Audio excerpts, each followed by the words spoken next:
Shields up, Iron Breakers. Welcome back to another episode of Kast. I'm here with FightinCowboy. We're going to be talking about a variety of topics today, as there hasn't really been a whole lot of news in the industry recently, although there have been a couple of games that you've been playing that I want to talk about, and a particular game that I've been playing that I think you played as well, a demo of, that I also want to talk about. So yeah, how you doing, Cowboy?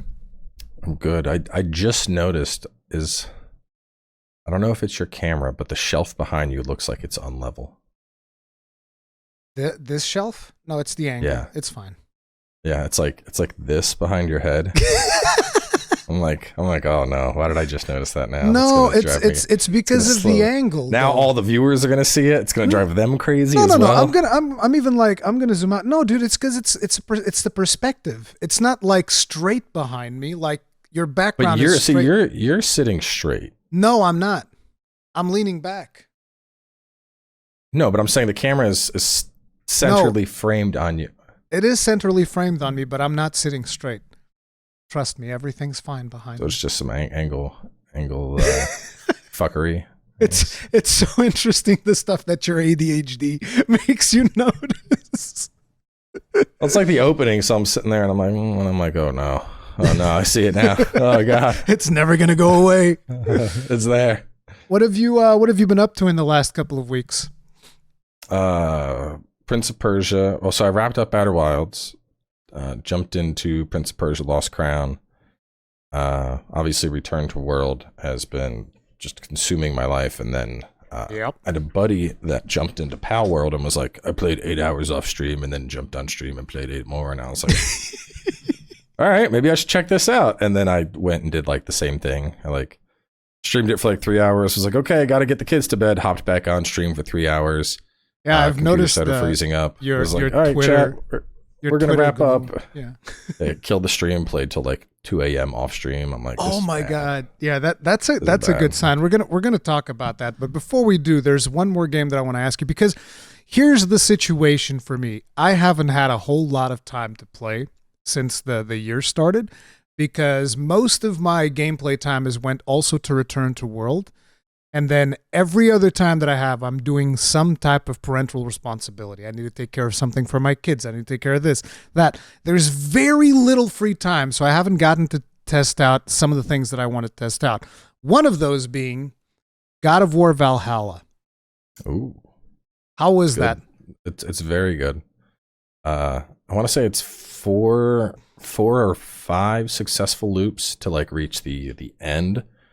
But I had a lot of fun playing with it. I will say, I think just with the flow of it, and you know, obviously this is going to be an individual basis based on the upgrades you're getting, but I felt like the spear was crazy strong going through the roguelike mode, because there was a couple, like, so if you pick the spear, you're more likely to start seeing spear upgrades. If you pick the blades, you're more likely to start seeing blade upgrades. At least that was my experience with it.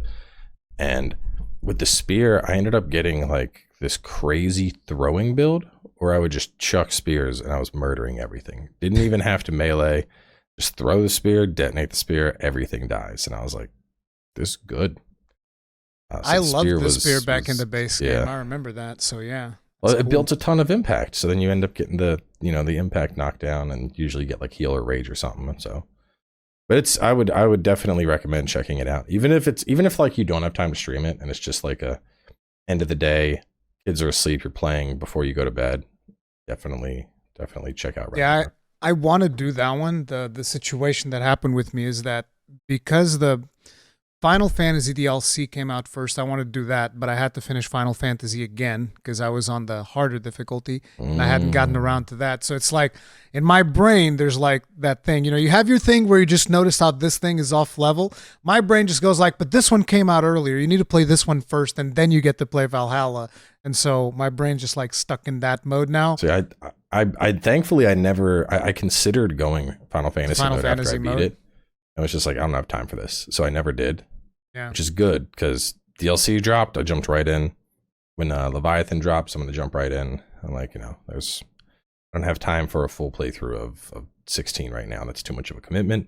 We're just gonna keep this save where it's at. I'm gonna keep pushing that one, and eventually I'll do that, and then eventually I'll do Valhalla. It's just there's so much stuff already at the beginning of the year that it's gonna be completely insane to even get through that. What was the difficulty like in Valhalla though? That was something that I was curious about because did you play the game on the maximum difficulty or was it the one before? No. Okay. So I started on what would be, I guess, the equivalent of like give me a challenge. Like one down from Give Me one God down of War. from max, yeah. Yeah. And I was like, man, this is rough. And I was like, well, it is a roguelike mode. We get permanent upgrades. Oh wait, so eventually. they have that difficulty in the roguelike mode. I was wondering if you were talking about the main game. No, you have as long as you're on like the island, like the main hub or whatever, you can pick difficulties. So I started on one up and then I got pretty far and was still just getting like bodied eventually. Given part of it, probably I hadn't played the game in the muscle memory. Yeah, so I was like, all right, you know what? Let's just tone this down to normal, and we'll start working through it. Toned it down to normal. Things felt good. Got through like 2 runs, bumped it back up, and ended up getting like 2 or 3 shot by a boss. And was like, okay, I think we're just gonna keep this on normal for now. So it's definitely the case of like it kind of reminded me of playing Hades and stacking the what was it, the pillars or the skulls or whatever, stacking them too soon, and then you're like, okay, I'm clearly not ready for this. Very, very similar vibes to that, where it's like the difficulty, it's a good difficulty, but in the context of a roguelike, getting your permanent upgrades, having like a set amount, because like you can permanently upgrade your stats because you then don't go to a higher get, difficulty. Yeah, like you don't go. It's not like your armor. So armor is basically just aesthetic, and as you're going through, you can upgrade the potency of your weapon, like a weapon, like you'd upgrade the weapon in the main game. You can upgrade the potency of certain attacks, like make your spear throw stronger or make your evasion hit stronger. You can get the runic abilities for the weapon. You can get like money and whatnot. And then there's flat stat upgrades, but it's not like, oh, you found the Stenbjorn armor. You don't actually find armors. You can just kind of put them on pre-run, but they're only aesthetic. So one of the big gains through the permanent unlocks is you start gaining permanent flat boosts to your stats. So you're going in and then you have the luck or the strength or the defense that you would as if you were actually playing with that armor in the main game. And that's where I think the difficulties start coming in, because there is a progressive difficulty curve there. And so I think going in with the same mindset of like, I did Give Me God of War on the campaign, I'll be fine here. You're gonna be like, oh, okay, no. It would be like playing Give Me God of War, but SL1 naked style. Oh yeah. Okay, so you can tell that it feels like there's kind of this progression that you're supposed to go through normal, get some stuff, then go above, get some more because stuff. the higher tiers increase drop rates. So it's like, they're very attractive as an option. You're like, oh, I want to do this. But then you start getting bodied and you're like, okay, well, maybe I like get Diablo my tournament first. levels, basically. That's kind of. Okay. That was one of the big curious things that I had about it. So it's worth it. I mean, it's a free upgrade anyway if you've already have God of War and whatnot. It is something that incredibly solid. It is definitely something that I want to go back to and jump in there at some point. But yeah, there's a lot of stuff coming up before. Like I was mentioning, the Final Fantasy DLC. How was that for you? Because again, that's another one that I haven't gotten to play yet. Really good. I would say the end I would put on par. It's either my new favorite fight in the game or it's my second favorite fight in the game. Okay. Very, very challenging final encounter. They, the way the music drops and the dodging and everything, very, very just satisfying. I don't want to spoil it for you, but yeah, incredibly satisfying. Okay. I'm looking forward to that one for sure. So you've played a new Ubisoft game that you were telling me about before we started this. I have. And that Ubisoft game is apparently defying all expectations. It's actually good. It's very good. I even made a point in my review that like looking at it, it's hard to believe this was a Ubisoft game. Because I think when we hear the name Ubisoft, people think repetition, yes. Same shit, new coat of paint, like giant open world maps with junk. For me, like the two things that pop to mind when I hear Ubisoft are Assassin's Creed and Far Cry. And the last couple iterations have just been, same shit, different day. For me, whenever I think of Ubisoft nowadays, the first thing that comes to mind is XP Booster and Coin Doubler. In-game shops for single-player games. Yes, exactly. Do we have that in Prince of Persia? We've had we don't. We've had that discussion before. I honestly, in the microtransaction scheme of things, I think single-player microtransactions are funny to me because like it's literally you've already paid for the game and you're just like, I don't want to do this. I'll pay more to skip it. Like. It's like, I know no one likes micros, but I'm also of the factor, I'm like, listen, if someone's that fucking lazy where they're just going to pay money to skip it, more power to them, man. You know, go ahead. Skip that coffee today, King. Go get yourself that new legendary sword for your solo experience. It's wild. I mean, so I think there's a couple things that are really important in a Metroidvania. So this Prince of Persia is a Metroidvania. 100% Metroidvania. Okay. No, yeah, 100% Metroidvania. And with Metroidvanias, when I first played Hollow Knight 2-3 years ago during like a downtime of the channel, and was like, wow, I'm really bad at platforming, but this is super enjoyable. And then after that, started jumping into more Metroidvanias. Went through Blasphemous, Ender Lilies, Ori, and all those games. So Hollow Knight is what started that on your channel, because I noticed that you do have that tendency, like anything that's a 2D Metroidvania, you're there. Doesn't matter what it is, you're there, you're ready, take me to it. Yeah, Hollow Knight is what got me hooked on that. And I think the thing is, I think a lot of people conflate Souls-like difficulty in Metroidvanias, and I don't think that's always the case, but the feel of like tight combat and pattern recognition and waiting for the right opportunities to attack or counter or parry, that theme of combat in Souls tends to be very true in Metroidvanias. And I think that's one of the things that draws me into them, is that same, because not a lot of games have that tightness of combat. Look at Skyrim or Starfield or Avowed or The Witcher. Tightness of combat is very few games. I think Ghost of Tsushima is one of the few like open world games that has that, like, you need good timing. Yeah. But in Metroidvanias, that's like a core tenet in their game design, is like, we want our combat to be juicy and tight and crisp and responsive. But that, and then the exploration of the platforming, that's something that's grown on me considerably since I've gotten better at it. But Prince of Persia just checked all the boxes. I mean, the puzzles there were a couple like real brain twisty type puzzles going on. There were some platforming sections that were incredibly difficult.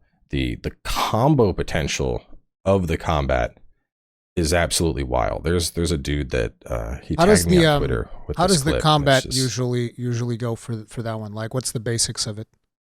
For this game in particular, or just in the genre? No, for Prince of Persia. So you have a base 4-hit combo where it's going to be like attack, attack, attack, and then you do like a flip and hit them again. You can extend that up to 6, but it's still just more like, more flips. That's your basic stuff. But then you have, attack and you hit down, and you're going to like knock them and they're going to go juggle into the air a little bit so you can extend the combo. You can hit them and knock them up into the air and jump up with them and start continuing with an air combo. You can smack them and bounce them off the ground. You get tools where you can yank the bodies up or yank shields off of them or yank yourself to the enemies. You get your bow or the chakram. And so, like, hang on, let me find this one clip and where's it at? Let me find this. I want to find this and I want to send it to you, because this is probably the best example of combat I've seen in this game, if I can find it. I'm surprised they went so in depth with it for something like a Prince of Persia game. Yeah. So watch this. You could even pull that up on the video just to give an idea. This is the kind of combo potential you can do with this. Dude gets like time dodge, goes into a bow juggle, kicks him down, rejuggles him, teleports, bounces him off the ground twice, kicks him up into the air, begins chaining an aerial combo, dashes around. Like, I'm gonna put this on top of your face. How long is this? Oh, it's 30 seconds. Yeah. Yeah. Wild clip. Oh, I like the detail of the music stopping. Jesus. Yeah. So the fluidity here is just, it's so good. Okay, I'm gonna say it. I'm impressed. I would not have Yeah. expected that. I'm assuming this is like a training. This is a clip, by the way, from at Gamebreaker God. Not exactly sure who this dude is, but he's at Gamebreaker God on Twitter. But yeah, that looks really cool. Yeah, it's wild, and there is like a training area in the game where you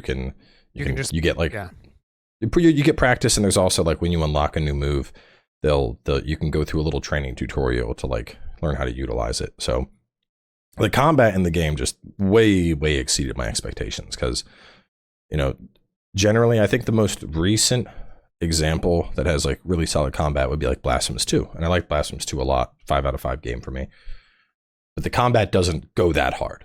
The combat in Blasphemous 2 is good. It's satisfying. You're getting attacks in.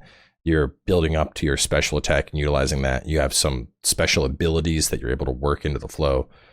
But that kind of combo potential, like that's... And by the way, guys, we know that for some of you that are going to be listening audio only, this doesn't really translate very well to audio only, but it's almost like 2D Devil May Cry levels. Not quite that far, but let's say 60% of the way there. Would you agree? About 60% of the way to almost Devil May Cry. Yeah, I think when you see like Virgil doing juggle combos on somebody and whatnot, that's a comparative idea of what you can do in Prince of Persia. Yeah, which is it's very surprising. What about boss fights? Can you actually utilize all of that kit in boss fights, or do you have to be a little bit more careful? Because I know that there's at least this. It depends. It depends on the boss. Some boss, like the Manticore, you're not going to kick it in the air and juggle it. Yeah, of course, it's a Manticore. But there are humanoid boss fights where if you catch them sleeping on a certain move or whatever, and you get that interrupt and kick them, you can send them up into the air and start an aerial juggle chain, which is either going to end when you've punched enough health that it's like, okay, it's transition time. Stop juggling me. I need to do my thing. Yeah. Or you mess up your combo and they fall to the ground, which is something I really liked because I remember with Fist. Fist was a Metroidvania. It came out, I think, like a year or two ago. Whole game was about chaining together these really unique combos and having fun with them. Had a blast. And then that was the one with the rabbit and a big mechanical arm, if I remember correctly. Yeah. Yeah. And then the problem was you got towards the end and you couldn't utilize any of these combos that you have worked with for the entirety of the game on the last couple bosses. Instead, it resorted to you just dodging and spamming the most overpowered attack you could. And I was like, man, this feels like a huge just misstep. That's actually something that I notice on a lot of video games that sometimes do build that type of a combat system, and then you get to the end and it's like, okay, all the things you've been doing up until this point, forget about them. Now you got to go a little bit more basic, and that kind of sucks. So they don't do that. Yeah, because it's like you've been studying for the exam, and then it's different content. But yeah, you can especially when you get the aerial combos are more applicable, trying to do a full ground combo, how the start of that, he's dashing around and just staggering it back and forth. You're not going to do that on a boss, but if you can get them up in the air, you can easily chain a 10-15 hit air combo if you know what you're doing. That's cool. So combat, there's a lot of depth to it. What about, just random exploration, walking through the levels? How did that feel? Exploration was very tight. I think the big thing is there's, Metroidvanias are all about exploring a zone and then coming back and exploring it later when you unlock additional abilities. And I think the progression here was pretty solid. I think a good comparison is The Last Faith. I played through that recently, and you hit the halfway point of the game and you're like, man, I really fucking need double jump. Why don't I have double jump yet? And you play and you play and you play and you get double jump in the second to last zone, and you're like, geez, when you finally get it, you're like, oh my god, thank you. But it's the journey's basically done at that point. You have one little zone to go through, final boss, and it's over. Whereas here, it felt like the progression of abilities was pretty solid. And the final ability you get, it has some combat implications, but it's really big on exploration and traversal options. So you're able to traverse a lot of stuff without it. And when you do get it, it's very clear, hey, go back to this area. There was a puzzle here that you can now solve. But it doesn't feel, whereas in Last Faith, I felt there were a ton of areas where I'm I need double jump to cover half of this map. and it didn't feel like that. And I think one of the big things that, speaking about just going back and exploring, this my favorite feature of the game, which I think now this needs to be included in pretty much every Metroidvania moving forward. So have you played any Metroidvanias? Yeah, I've played a few. All right, so you pull up your mini map and you can like put a marker, like, hey, there was a treasure chest here, I'll come back later. Or there was something here, I don't know what it was, I'll just put a star icon. They have this thing called it's like a vision shard or a memory shard, where you press a button, it takes a screenshot of your screen and drops that onto your map, so that at any time you pull up the map and you're like, what? There was something over there. And you can look at it and be like, oh, I need the grapple to get past that. Or I need double jump and a dash to get past that. And that's like, you still have the marker system if you want to use the marker system, but the vision memory system. Yeah, that's just way better, because then you just have, you just remember, because you're like, oh, I remember this thing. I know what this is. And now I have this. You instantly get visual feedback. It is so good. Like, I cannot stress enough how much I love that feature. The more you talk about this game, I'm just like, are we really talking about a Ubisoft game? Is that what you're telling me? It's also the studio. It was Ubisoft. I'm probably gonna say this wrong, but like Montpellier. But it's the group that did like the Rayman games back in the day. I guess they're good on platforming, obviously. Yeah, this is what they've been cooking, and it's solid for sure. But yeah, I haven't enjoyed a Ubisoft game as much as this since probably like when Far Cry 3 first came out, and you were like, oh wow, Far this Cry is new 3 and was fresh. Awesome. Yeah, I played that. Yeah, like it is. I think the big thing is for people that are Metroidvania fans, like it is absolutely top notch. So you know what the problem is going to be, right? I gotta tell you the problem. The problem is the price. People, how much does it cost? It's like $50. The Metroidvanias. My playthrough, I want to say I clocked in close to 22 or 23. I think for me that's fine. Like for me, that's perfectly fine. I mean, I've gotten less, and I thought it was worth it. Like with Vanquish, which was 50 bones for 12 hours or however much I got out of the game, and I was like, this is fine. So 22 hours, and I was at 91.47 completion. Yeah, like I think for a good solid 20 hours, 50 bones, I don't think it's that bad. But I can see that people are probably going to be hesitant because and the big thing, what I've been telling people. So I know Ubisoft is all about pushing their subscription model. Yeah. But it's actually not a bad deal right now, because take a look at this. 22 hours, assuming you have a decent amount of time a week. I'd say for your average gamer, you could probably knock that out in 2 weeks, right? Maybe 2 hours a day. Kids go to bed, jump on, play for 2 hours, wrap it up. Maybe 3 weeks. But their Ubisoft Plus thing is like $15 for a month. So anyone that's like, I'm not swinging $50 for Metroidvania. My view has been, pick up Ubisoft Plus for a month. It's $15. You get the game. You go through the game. You beat the game. Had fun. Awesome. Great. Cancel the sub. I don't like those types. But then you get into game ownership and blah blah blah. We're gonna talk more about that a little bit ahead. Okay. Yeah. So anyway, if you want to play it on the cheap, that's what I would recommend.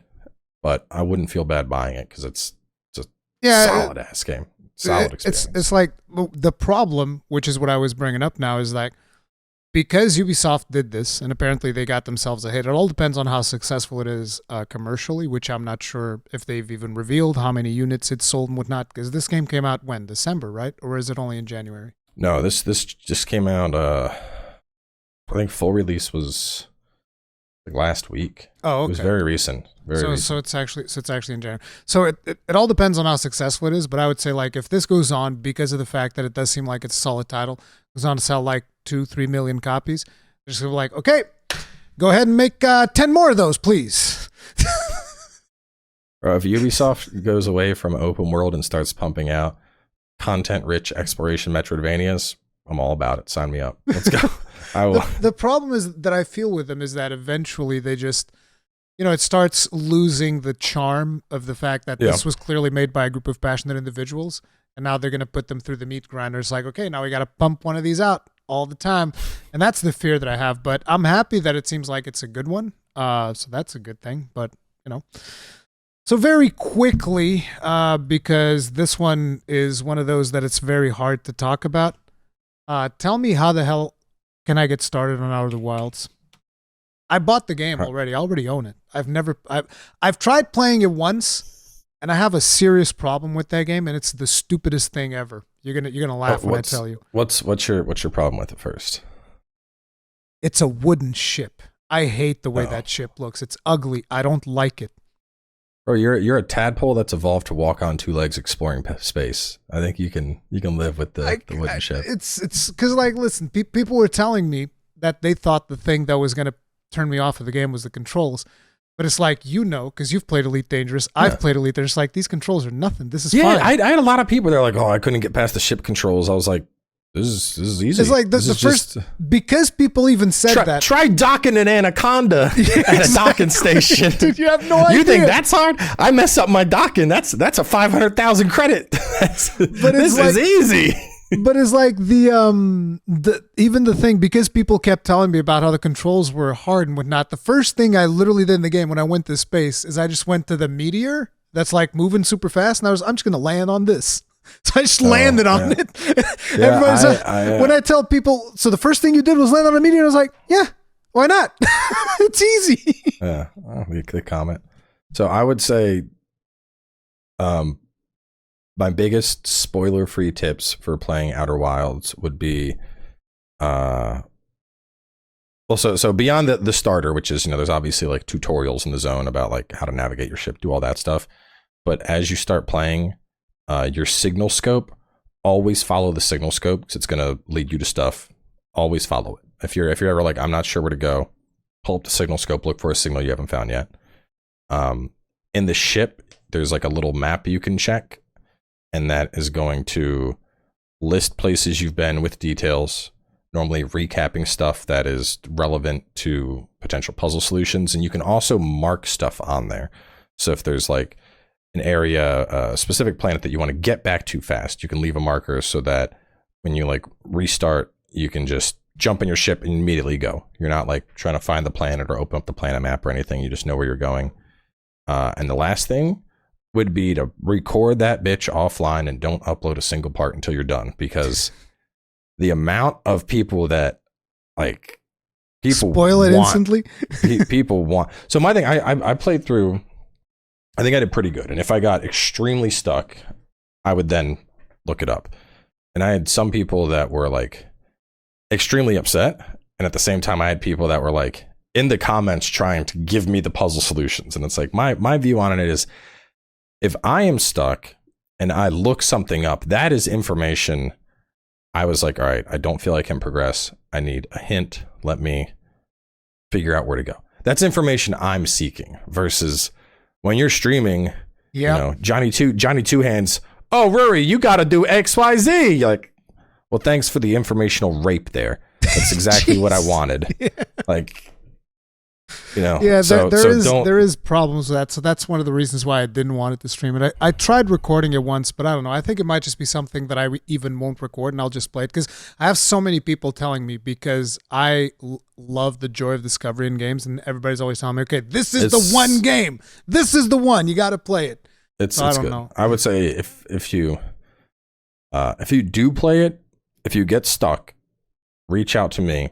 And I will give you vague ass hints to help you on your journey versus Googling stuff. Because Googling stuff is iffy. Like, there's a couple things I was like, I don't know what to do. And I ended up Googling it. And most of the time I got like exactly the information I needed, which with that game, thankfully, was the case. But I remember with, what was it? Like, sometimes you get more than you bargained for. Yeah, sometimes you just I was playing Jedi Survivor and was like looking up the, different chess pieces you could get for the Hollow board game. And at like the end of the chess piece article, it's like, blah, blah, blah, final boss betrayal. And I'm like, what the fuck is this? Why is this attached to the Hollow deck? Like, so yeah, you gotta be careful. You gotta be careful with Googling games these days. Yeah. But yeah, that's one of those that I might just end up playing without recording for just even almost research at this point, because I've had so many people tell me to play that game. It's a very good experience for sure. It was very surprising to me because it doesn't seem like the type of game that you would go for specifically. I feel like.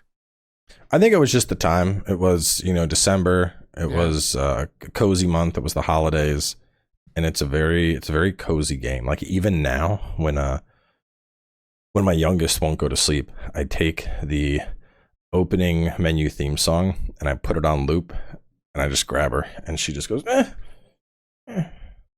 Poof. Yeah. Like not even 2 minutes, that song is gonna knock her out. Okay. I might just, like I said, I'm probably gonna do it eventually, because like right now. Have you played? Do you remember like Myst and like Riven? I was not a huge fan of those games. I did play them, but I was not like the biggest fan of those. So that it is very obscure puzzles like that, but executed a lot better. So I think Myst is kind of like, you found a line that's significant, and you're like, what the fuck does it do? Good luck. It's like here, it's like figure it out. Yeah, here you have like your log and stuff. So there's lots of mechanics in place to guide you in the right direction, but it is very easy to miss stuff. Like for one of the biggest things I missed, there's a secret, and to reach it you need some specific information. And like I found a dude that gave me a hint. I started following the hint. I went to where I thought the hint was, looked around, was like, I don't see anything here. What the fuck? And then like turned around, popped out somewhere else, was like, well, this is weird. Maybe so this all connects somehow. Well, the problem was if I had gone like 10 more feet, I would have gotten the solution that I needed to solve my problems. But I like took a wrong turn and ended up somewhere else. And then my ass was going all big brain and was like, oh, well, there must be wormholes that I use to reach the destination. And then I'm looking for wormholes instead of the solution that was like, 20 feet to the left behind the door. So that's a big thing when I played it. There's the solutions to a lot of stuff are very intuitive and very simple. And I tend to overthink puzzles. And I was trying to galaxy brain some shit that was like, I was trying to play 4D chess, and the game wanted me to just play checkers. That happens to me so often. I remember that happening a bunch of times in like Remnant 2, me trying to like figure something out like super, like there's that thing where the three dudes conspire to assassinate the king, and then you find the knife that tells you who did it. And I was looking at the knife and I was like, nah, this was a plant. It was the other one. Yeah. I know it was her. I knew it was her since the start. Whenever we spoke, I knew it's the one on the right. And then I went and the thing said, no, it's actually the one in the middle. I was like, nah, he planted this here. Yeah. So you gotta just take puzzles at face value and don't think too hard about them. Yeah, I'll eventually definitely jump into that. Not in the next couple of months, because it's going to be completely insane, as we'll discuss. Next few months are so stacked. I'm already planning on just taking like a week and a half off work for Dragon's Dogma launch. Oh yeah, that's smart. Dragon's Dogma is like, I already told people, I'm not even doing content. It's just streams. I'm streaming Dragon's Dogma nonstop. That's it. I don't care. I gotta, whichever one comes first, I'm recording. But it's funny, my I still have the day job, obviously, and we have our like main conference, like our yearly conference. It used to be called HFES. I think they changed the title, but it's like, it's the professional conference for my profession. And that is like March 26th. And they're like, are you going this year? And I was like, nope. There's no chance I'll be there. I am busy. So fly out of town for 3 days to sit in a suit and sweaty meetings? Nope. Have you checked out the recent gameplay for Dragon's Dogma 2 from like the IGN stuff? I'm still missing like one of their videos that I want to watch and analyze, which is about the pawns. I have been watching as little as possible. I watched the reveal trailer. Was like, I like what I see, but I saw the class trailer, the one that like showed off the Dragoon type guy and the one using the censure. Mm-hmm. But like when it comes to like exploring the world, exploring the races, the pawns, no, I want to experience all that on my own. Yeah, there's one specific one that I didn't watch, which is the one about the Sphinx, because they talk about the Sphinx, and I was like, no, I don't want to know anything about this. Like, get this away from me. Yeah, but the thing is, it's so close at this point. Like, it's 2 months out. Like, I don't want your info. I will find out soon enough. I don't. Yeah, but like for instance, the gameplay video that they had, the 18-minute gameplay, it reveals almost nothing new. which was pretty good because you get to just watch some gameplay. Like all they fight was cyclopses and ogres that you already know from the original. Yeah, it's very, very safe. So that is super safe. So I watched that and I was like, oh, that's cool. And, I got to see a couple of more details about the combat. And then they're like 18 minutes of new vocation versus the Sphinx boss fight. Like, nope. Get away. No, but like the interesting thing even in that video was that whoever was playing the game, they used almost no skills for some strange reason. And so like they're playing the warrior like it's an aerial greatsword from Monster Hunter. So it's just like I'm not joking. He's like constantly just like jumping, jump attack. Jump attack. I was like, bro, this is not Monster Hunter. What are you doing? Dude, I feel like gameplay showcases always have like, it's like they try and find somebody that's just incompetent at games to show stuff off. No, but it was funny because one of the things that it showed, which is like a mechanic that I wasn't aware, is that you can actually do a jump attack, land on top of the monster, and you don't need to like grab on. Like, you know how in one, you always need to be grappled if you want to had to hit the grapple, yeah. On that one, like say if it's a monster that has a wide enough base that you can stand on, you can just stand on him and start wailing, and you actually recover stamina while you're standing. And I was like, oh, that's a fantastic improvement in this combat system. I hope there is, because I remember for a while I did like the warrior class. It was like going in with the greatsword. But then you'd get like, there were a lot of monsters in the original where mount attacks were incredibly effective, like Ur-Dragon, for instance. And it's like, oh, you don't have a strider or an assassin to jump on and stab that? And good luck. Yeah. Felt like, playing Monster Hunter where the only thing you could attack were like, it's like trying to fight Fatalis, but you can't hit the head of the chest. You're stuck wailing on his toes and hoping you can get enough damage. Yeah.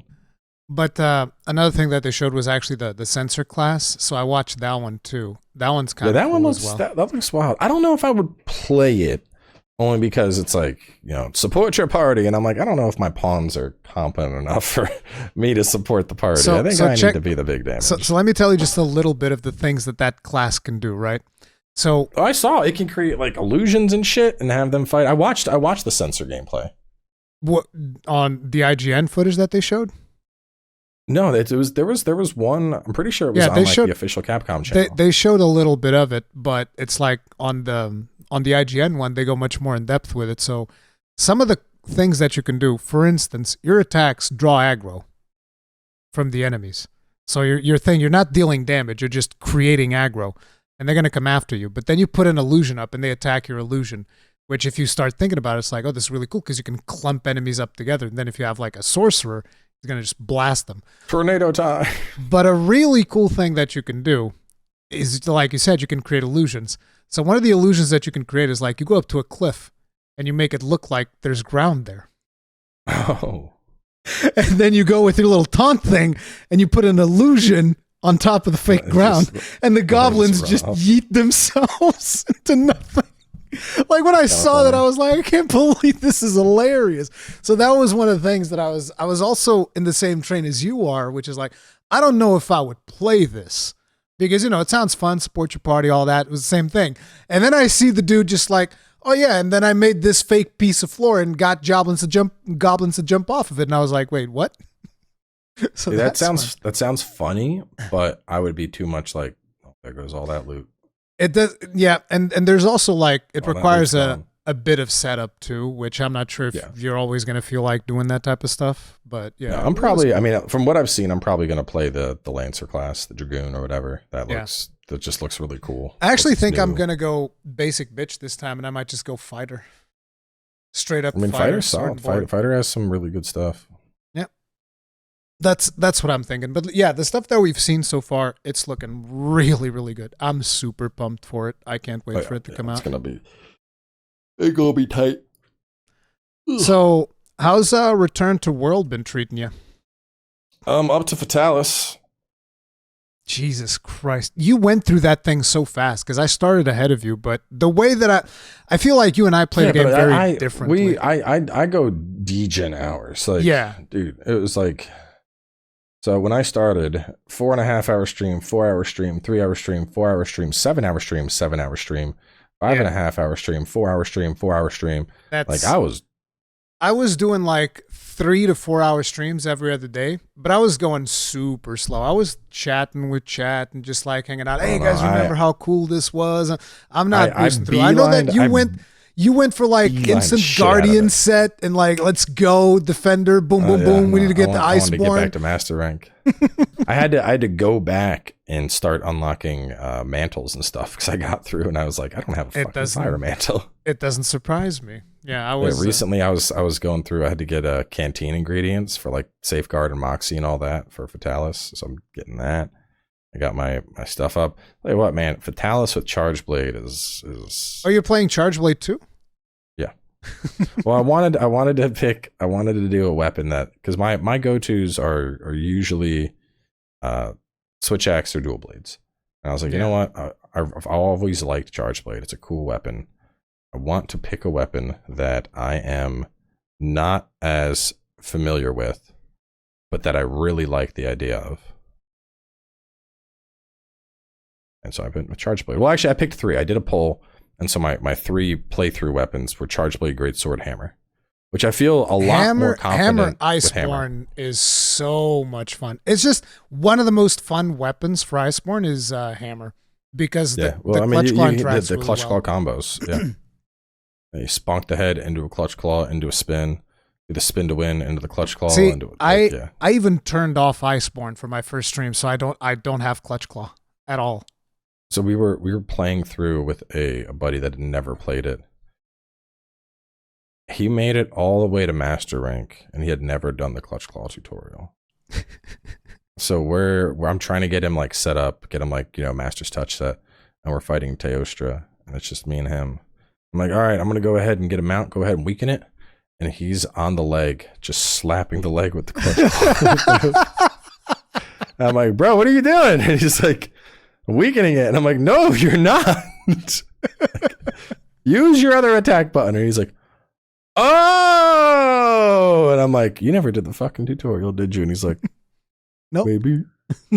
Like, oh my god. Like, I don't know how you got this far because he played a fair amount of the game solo too. I'm like, this is like we had some hunts. I jumped in to help him kill Namiel. We finished. I got in there late. There was like 45 seconds left. I'm like, what the fuck? What have you been doing? He's like, she keeps running. I'm like, you're not. He wasn't wall bouncing. He wasn't weakening. Yep. I'm like, bro, you got it. You need to use the mechanics. Listen, Asmongold's been playing. Apparently, he made it all the way to master rank. Never once equipped the mantle. Oof. Didn't equip a mantle. He also didn't know how to wall bang, but hey, he was doing fine. He was doing fine. So it was interesting. And I'd be curious if how that trend extends into master rank though. I mean, he already killed Shara. I mean, he killed Raging Brocky recently.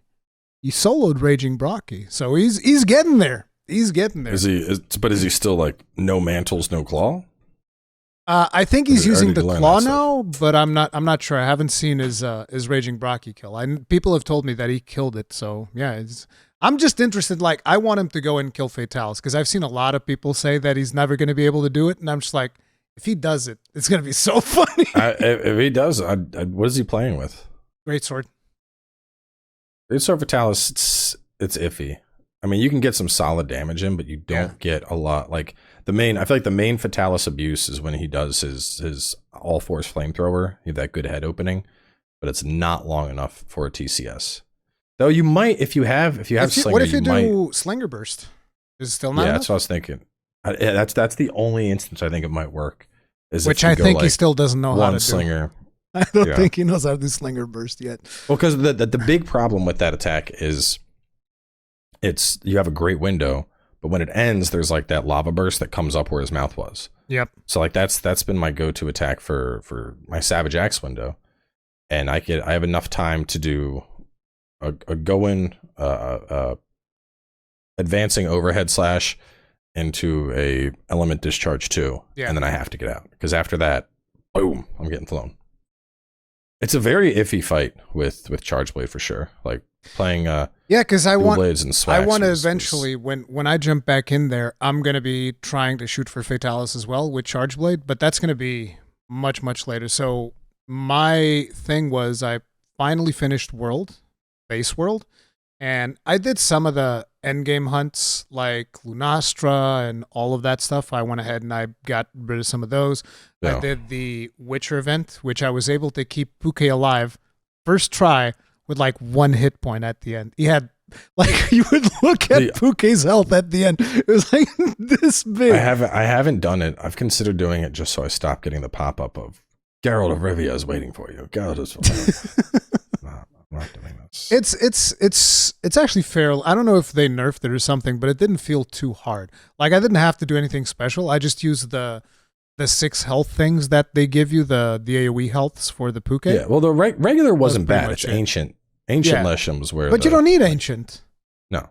Yeah, I just wanted to get the attack jewel and do the quest so that people that maybe never seen it, they could see it. But that was pretty much straight up. I wasn't playing the deco grind. First thing I did was I booted up Shop Mod. I was like, we're gonna get 7 of these. We're gonna get 7 of these. Yeah. We're gonna get some of these, some of these, some of these, some of these, some of these.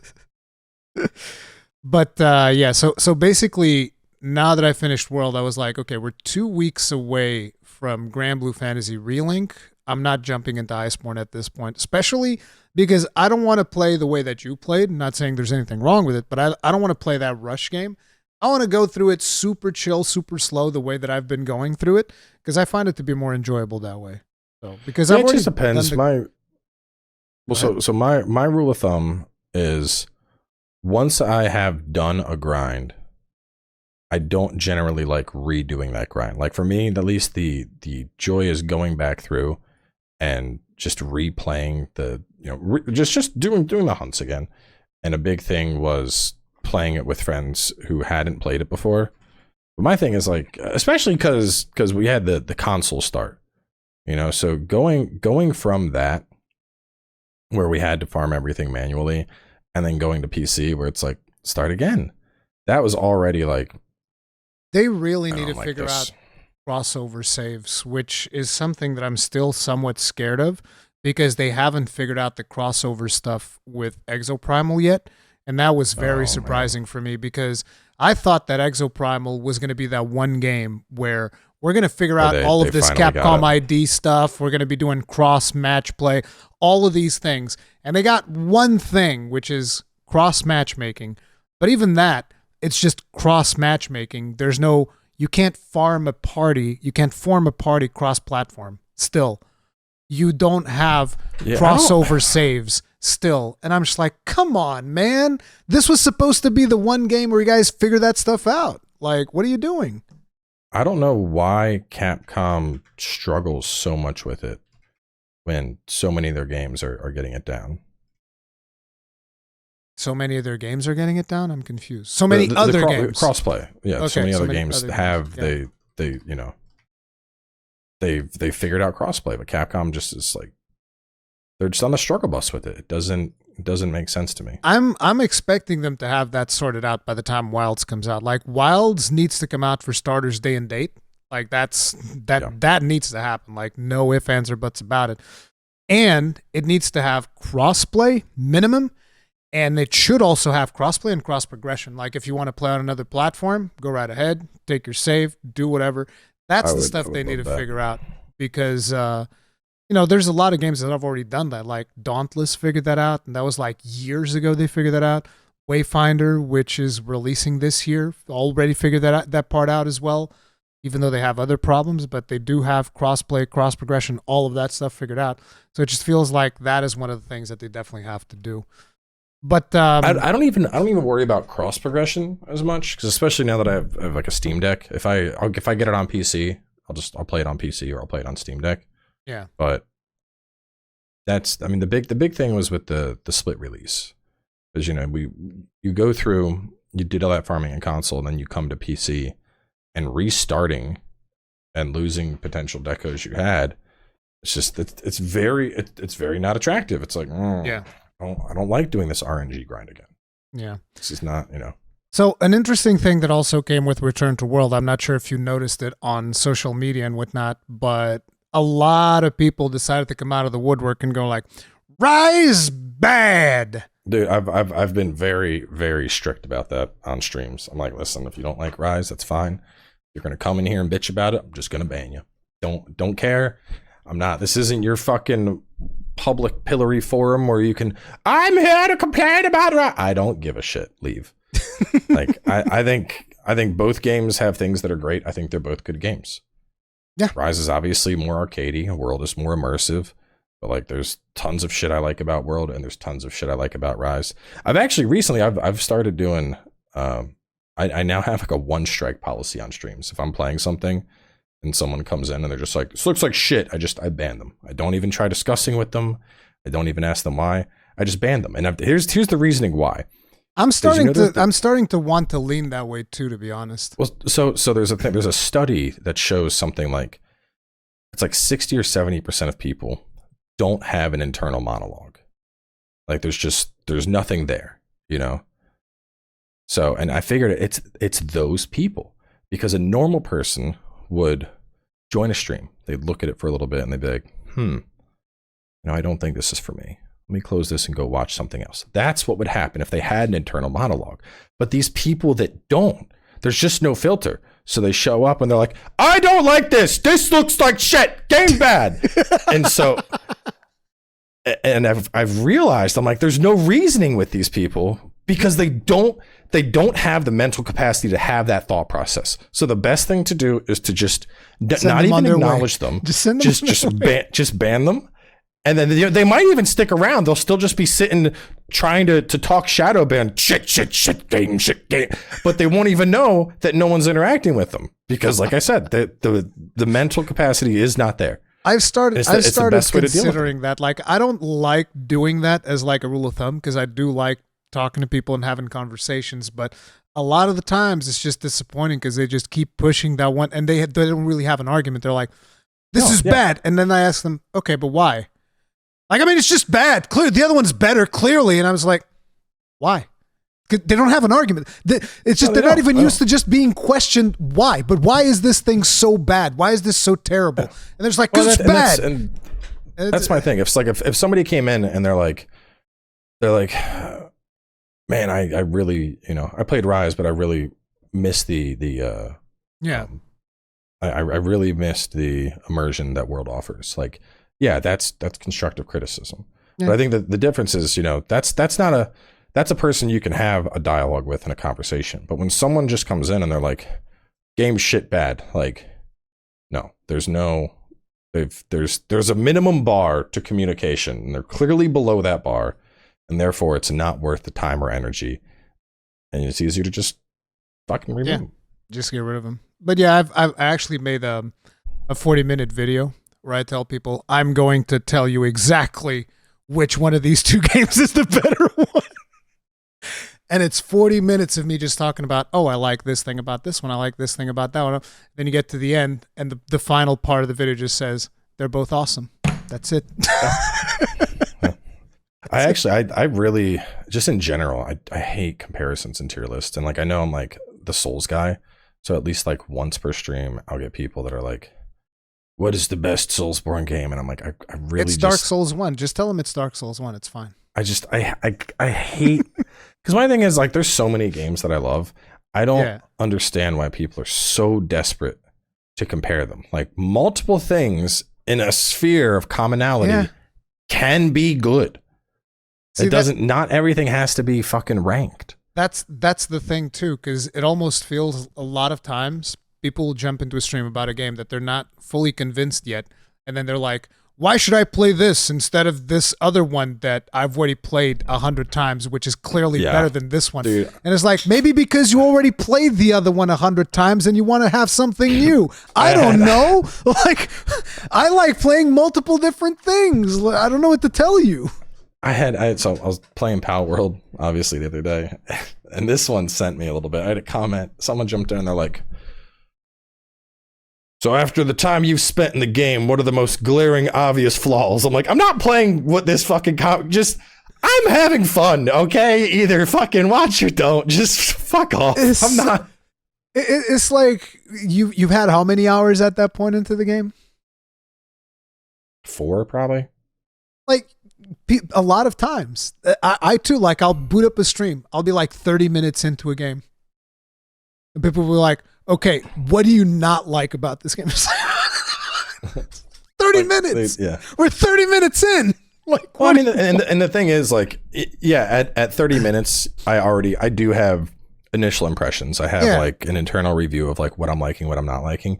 But I think the thing is, like, especially when it's the first time you're playing a game, like, you're just trying to have fun. Exactly. I just want to play the game, man. I don't want to. I just want to enjoy it. I don't want to. Oh well, let's have an extended dialogue on what they could improve in this pre-release alpha early access experience. Like, I don't care. So that is actually a game that I'm super curious about, because first time I saw trailers for that game, it looked like a fucking meme. It didn't even look real, dude. When I saw the trailer, I was like, this is a fucking copyright suit waiting to happen. There's no way this is going to be a real thing. I was even talking to 26 in Paradise after we did a podcast, and I was talking to them, and they were saying, "Oh, we're going to cover Palworld and whatnot," and I was like, "Bro, that game's a day before waiting to happen."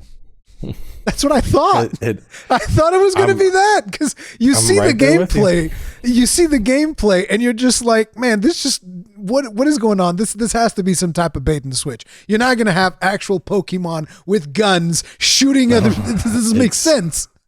So I expected it to be kind of like a scam. I really did, but it turns out that's not the case. It is way better than I think anyone. That was, I mean, unless you've been adamantly following it, I sure as hell didn't expect this to be like a fully fledged, game. I thought it was a meme. I thought it was just some fucking funny joke. And it, like you said, a day before type situation, like, everything is glitching out and textures are failing. But like, no, it sucked me in fast. And I was like, okay, this is actually kind of legit. Are you into Pokemon? Because I know that you like the Dragon Quest monster game, which is I consider myself an ex-Pokemon fan. I grew up playing Pokemon. I played all the Pokemon games, but I have been very, I guess, disenfranchised would be a good description. Because I mean, if Game Freak's not going to put in any effort, why should you? Right? Yeah, I literally. I'm like, y'all have, I believe it's the second most profitable franchise in the world, and you just pump and dump the same shit every year. And I couldn't have said it better myself. That's exactly how I feel. Arceus was my last attempt to really, I was like, all right, I'm going to give this, or no, not, that was Legends, right? Arceus Legends. I have no idea. I know that Arceus was done, had lots of help from Monolith Soft, so that one I would expect to be one of the better ones recently. That's my expectation. Like me, I played some of the ones on 3DS back in the day, but not back in the day. Legends Arceus was the game. Yeah. So it's like I played some on the 3DS like a long time ago, and then I was like, okay, this is going to be the one where I'm going to give it a real shot. Pokemon Sword and Shield. And that game was ass. I was like, nope, sorry. And here's the thing, okay? Because a lot of people will be like, they'll play a game for 10 hours and they're like, nope, this is not, I played the whole way. I finished that game, all right? I finished Pokemon Shield, and that game was not good. And the thing that frustrates me the most, this is like I think this is one of those mental blocks that I have with Pokemon, that I will never be able to get into a Pokemon game because of this specific thing. Is the stupid Pokemon breathing with the hidden stat values. EVs, IVs, that's a whole subculture. No, fuck that shit, okay? That is garbage. I'm sorry, it is. It's like, how are you going to tell me I'm going to get a Pokemon early in the game and I'm going to go, I'm going to form a bond with this Pokemon. He's such a cool little dude. I like him. I'm going to level him up. Then you finish the game and he's trash. He's trash. Trades, no EVs. Get rid of him. Get a new one. Exactly. It's like, why would you do that in your game? Like, I played Stories too. It's so good. It's such a good game. It completely trashes all over any Pokemon game that has came out easily without even putting in any effort. It's ridiculous. So yeah, but Pokemon rants aside. So tell me more about Palworld. So you're running around, and at the start, you just have fists. So start is very, very much like Ark or Rust or any of those open world survival games. You punch some trees, you punch some rocks, you get parts, you make a bench, you make an axe, you make a pickaxe, you start farming more stuff. You make a spear and a bow, and then you start making your little pal balls. How's the survival elements like hunger, thirst? Pretty simple. It's just hunger. Hunger is the only thing to worry about. You don't need to sleep. You don't need to worry about getting thirsty. basically your health. How hard and is your it to hunger. maintain the hunger thing? Not hard. I just pull up my inventory. Actually, I'm at the point now where I unlocked a bag that sits on my inventory that I put food in that it just auto eats out of, so I don't get hungry. Oh, okay. So they made that part simple, because like that's usually one of the things minimal. that turns me off of survival games. Very, the maintenance, very minimal. like yeah. But then you start going around and you start catching your pals, and this is where it's like, holy shit, because you get your little pal, he's out, you run up to this sheep, and you fucking shoot it with an arrow. And then your pal comes swooping in with a lightning bolt and zaps the sheep, and it's dodging shit. And it's fighting in real time with you. And you're watching it and you're like, this is what Pokemon could have done. People have been asking for this for years. A real open world Pokemon game. I don't want an open world where I run around and I get into a turn-based battle. I wanted to run around alongside my dude. And they could have done it with Legends Arceus. The whole, we're way back in the past, like, you need to soften Pokemon up, have this bow, assist your Pokemon, fight battles, form a bond. That's basically what you do here. They took an idea and basically turned it into a meme and executed it successfully, because you're going around shooting them with fucking bows and shit. There are times where I need to like pull my pal back so I don't accidentally kill something while I'm trying to capture it, which the capturing's super smooth. You just look at it, you hit the button, you throw the ball. The ball actually has like arcs and gravity and shit. So if it's like running, you got to like fucking lob that shit way up in the air for it to come down and hit it. You can whiff and that ball's just gone. You can rapid capture. Like I was going back. So you can, the first 10 times you capture something, you get bonus XP. So like if I capture all 10 sheep, I get like a little XP boost for getting 10 sheep. And so I'm running around back at the starter zone. I'm like level 15 now. And I'm just going around like, hit with a crossbow. I'm just throwing balls left and right, and I just keep running. And in the background, it's just like, boop, capture, successful. Boop, capture, successful. And I'm just trucking along, finding shit. I brought like 50 balls. So I'm just hitting stuff, throw a ball, hitting stuff, throw a ball, hitting stuff, throw a ball. Like, and then the combat.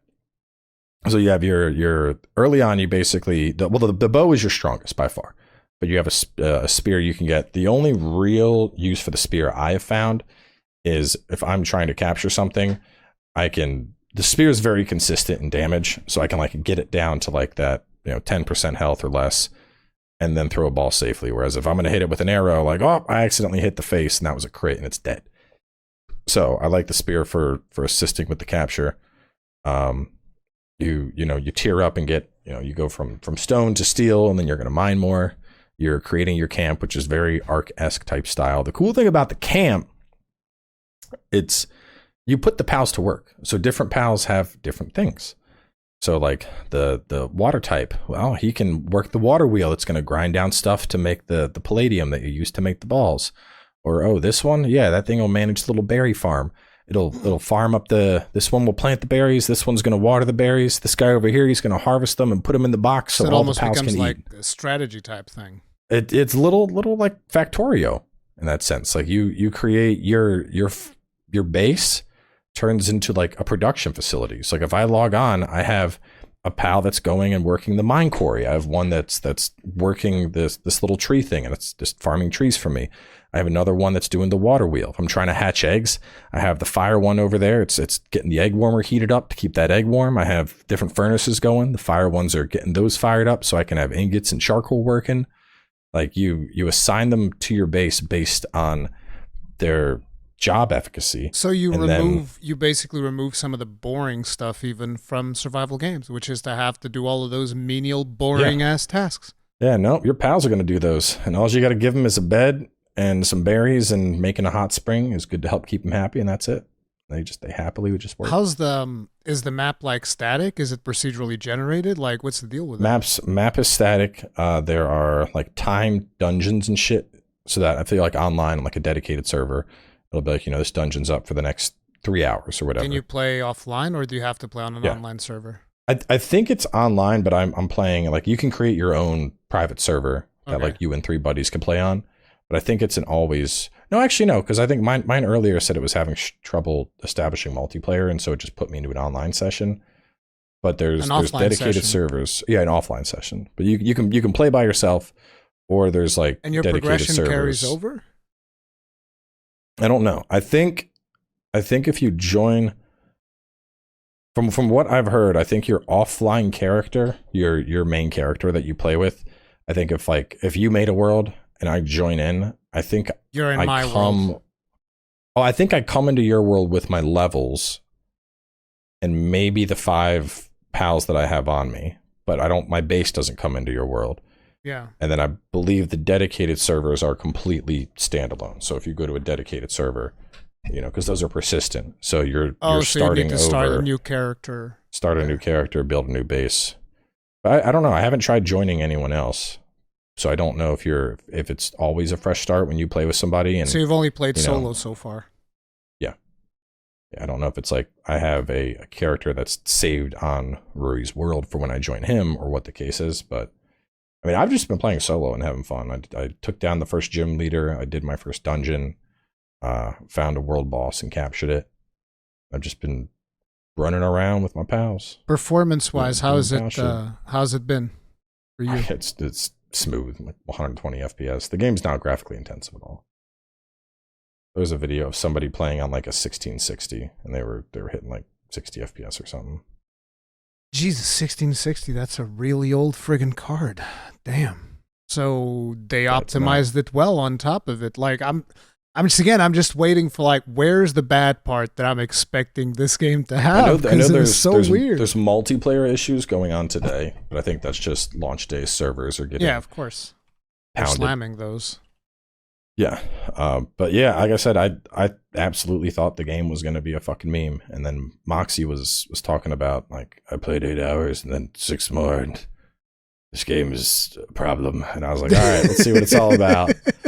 And then I jumped in, and it was like, all right, the kid's asleep. It's time to go farm some pals. And it's just damn.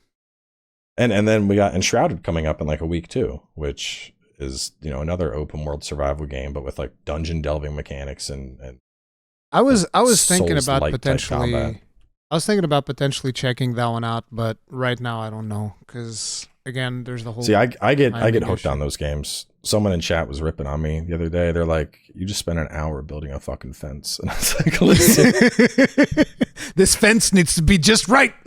The base needs to be safe." Well, and the thing that was cracking me up is because the pals will build shit. So like, I built a storage box, and then I looked at it, and I'm like, "It's off center. It's got to go." So I break it and rebuild it, and I'm like, "Get over here and build it again, or you don't get any fucking berries tonight." And there's like 5 pals all hammering away to build it. Like, you'll do it until it's right. Slave driver cowboy. Holy crap. It's so, I was cracking up, man. It's so funny though. Having the pals run around and assist in building the base is really funny. Like I did a base reorganization and I'm like, this shit ain't working. So I like broke down a bunch of stuff and then moved it outside. And it's a horde of like 8 guys that run over and they're like, they're all hammering my shit up. So the animations are good as well, according to what you're saying. They're simple. They're very simple.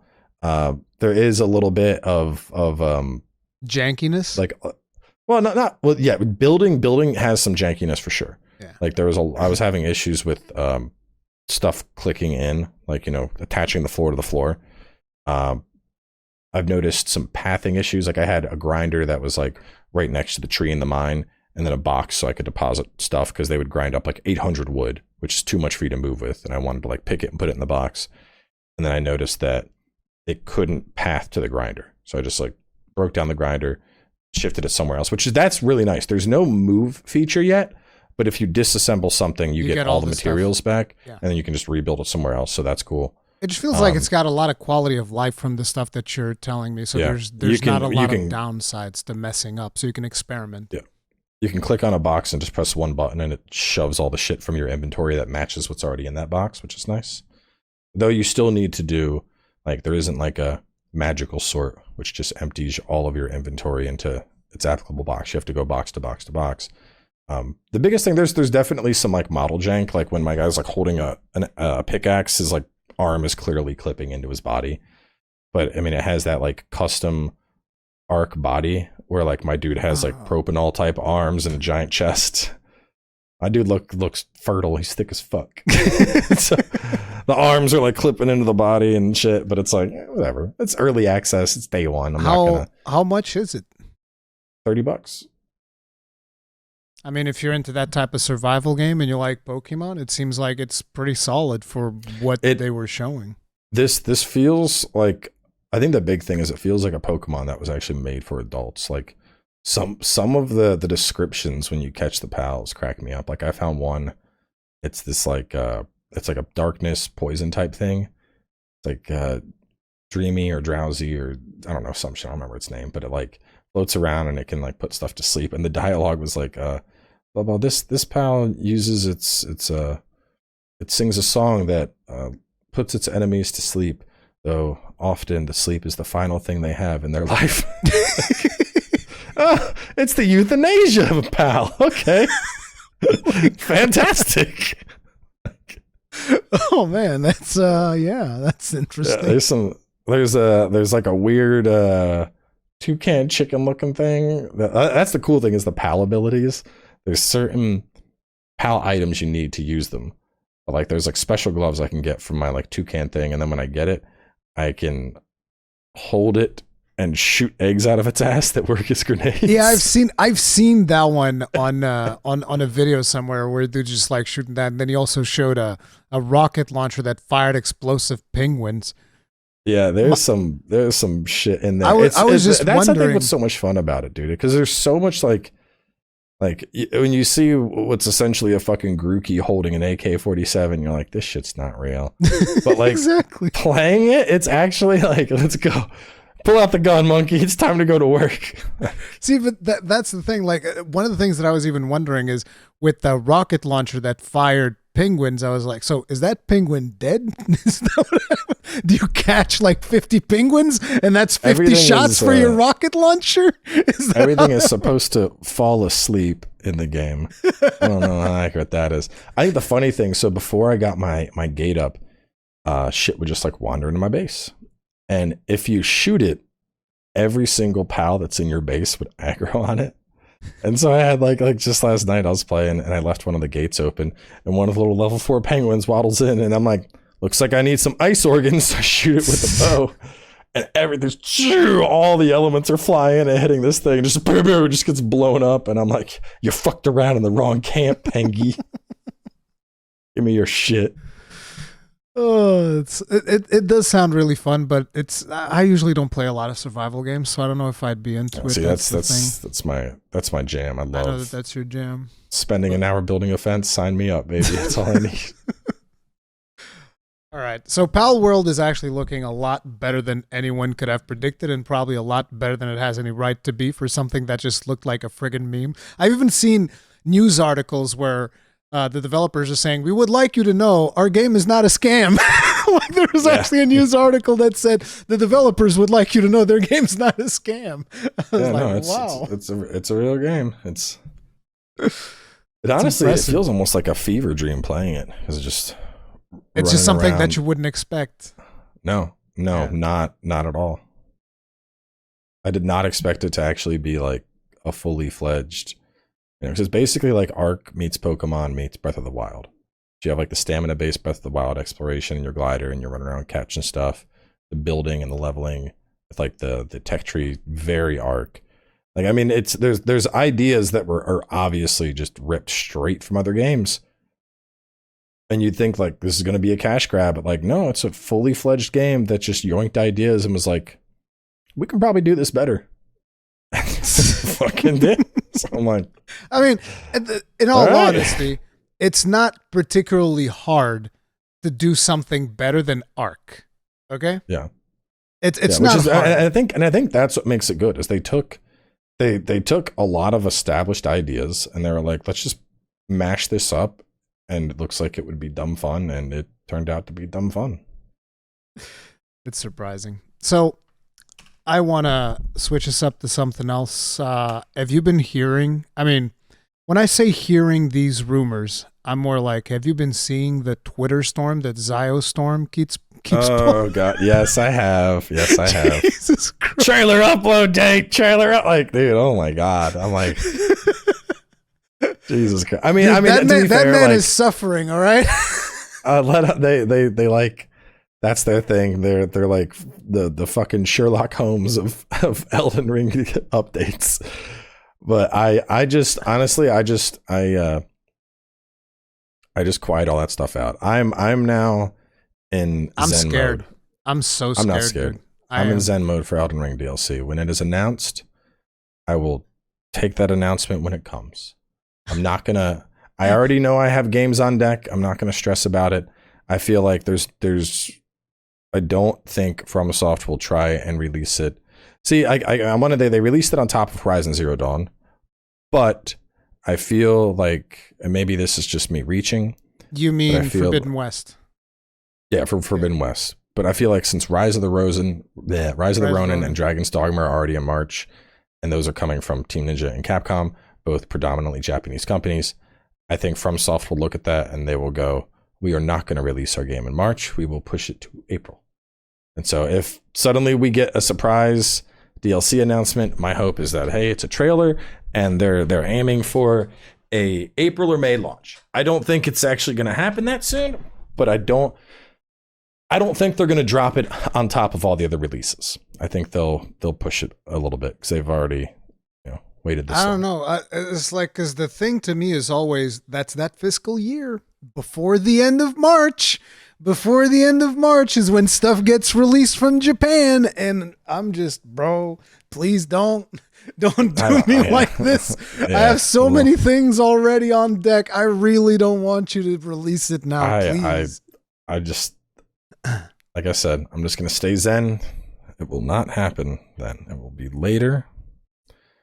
And I'm not following the playlist have been updated. No, it's when I see it and I'm just concerned is all. Like whenever I see that stuff pop up, I'm like, no, it's too soon. It's too soon. I just stop. Like a gray fog. Anytime I see that stuff, a gray fog just like covers it over, and it's like, move. I do not want to know about you for now. I'm gonna pretend until it's official. I'm just gonna pretend none of that shit exists. And it's, that's a problem for future me. When it comes, I'll deal with it, but I'm not going to stress about that shit now. I wish I was able to do that, but yeah, like I'm just concerned. I also was thinking about Rise of the Ronin the other day, because I think that Sony are actually the ones publishing that, if I'm not mistaken. Yeah, I think it's Sony exclusive actually at launch. So I'm wondering if PlayStation Portugal is going to hook me up with an early copy, because if they do, I might actually be able to cover it, but I don't know. Yeah, it's I mean, either way, March it's going to be rough. Yeah. Because we also have Final Fantasy VII Rebirth. Are you playing that? Yeah. Well, thankfully that's end of February. So I think I will have time to punch through that before I need to start worrying about Dragon. I think that one's going to be a lot more expensive. I think Final Fantasy VII Rebirth is going to because I think they're going to really push the whole open world thing, because that's when you get the open world in the original Final Fantasy is after Midgar. So I think it's going to be chock full of side quests and stuff like that. I mean, it is. The main game, I was looking up my Let's Play for the main game was 74 fucking episodes, which is a lot. Why? It's not that long, I feel like. If you're doing all the side quests and all the stuff. Yeah, I did a ton of that. I didn't feel like it was that long. I mean, it depends on how long your episodes are. 20 minutes? Is that what you're doing? Usually in the 30 range. But either way, I plan on I'll get through it. That's gonna show up. I'm gonna dive head first. Plan is, record for like ideally get a weekend where like the kids are staying with Nana and just bang out like 20 hours then. And then get another weekend, another 20 hours, boom. We're Gucci, we're done. Again, I think that one is going to be longer than the previous one, but we'll see. I think it will. I think it absolutely will. But I also think I am not going to let that stress me out about the March games. I'm going to head down to the grindstone, and I'm going to get it recorded and done. If we got to do 3 episodes a day, so be it. That shit is getting knocked out. Ahead of March. If I gotta, hey guys, no streams this week, I gotta record, so be it. That's like an extra 3 to 4 hours a day from cutting streams off for recording. But I'm getting that game. But you are excited done. for Rebirth as well. Oh, I'm absolutely excited for it. But it's one of those things where it's like, like I'm excited for Rebirth. I'm more excited for Dragon's Dogma. They're both games I'm looking forward to, but Dragon's been Dogma waiting is for definitely the one. Yeah. over 10 years for a Dragon's Dogma sequel. Like, whereas Final Fantasy, like, yeah, it's going to be dope and I can't wait to see it. But like, I know that story. I know, having played the remake, I have an idea of what to look forward to in Rebirth. I know it's going to be good. It's going to be fun. I'm going to be building. Did you play the original? 7? Yeah. Yeah, of course. Played it multiple times. I didn't. Oh. I tried. It's I played it and I beat it back in the day. And then I went back and I replayed it, I think on PC actually. And I went like super hard on it. Like getting all of the ultimate weapons down, getting my ultimate weapon and like multiple counter 4x materia. So I had like an initial, I beat it, this is done, cool, and then let's go back and go degen mode. One of these days, maybe. We'll see. So there is another game that's coming up before all of that, though. And I believe that you've played the demo of it. Even though I looked in your channel, I didn't see any coverage. You didn't stream it or anything? You talking about Granblue? Granblue Fantasy Relink. Yeah. I played the demo on my own just to check it out. I wasn't, looking at it. The thing is, anytime I see like a JRPG, I know either I'm going to really enjoy it or it's going to be a complete miss. And I'd wrapped up a stream, the install finished, and I was like, you know what? Let me just jump in, check this out, see if I vibe with it. Story portion at first wasn't vibing with as much. It was kind of like, this is fairly generic. Combat straightforward. I do like the time dodges and timing your moves, whatnot, and charging it up. But then when I did the missions. The missions or whatever, yeah. When I jumped into those and I started picking different characters, that's when it clicked. I was like, okay, yeah, now this is good. Like using the greatsword guy, and then here comes a big attack. No, I'm going to counter this shit, and I'm going to bop you in the face, and then I'm going to go attack boost and go through my full combo. Like that is where I was vibing with it. So that's going to be the big thing for me is once the story opens up to where I can replace MC, because he seems kind of vanilla. The thing is, you probably don't understand a lot of the mechanics for Gran, because I went through that story portion like 4 or 5 times, and every time that I would go through it, I would kind of learn something a little bit new. Like for instance, the character action for Gran almost sounds like a combo finisher in a lot of ways. You're just going through and then you finish it with the combo, but you can do the combo finisher with more than one input.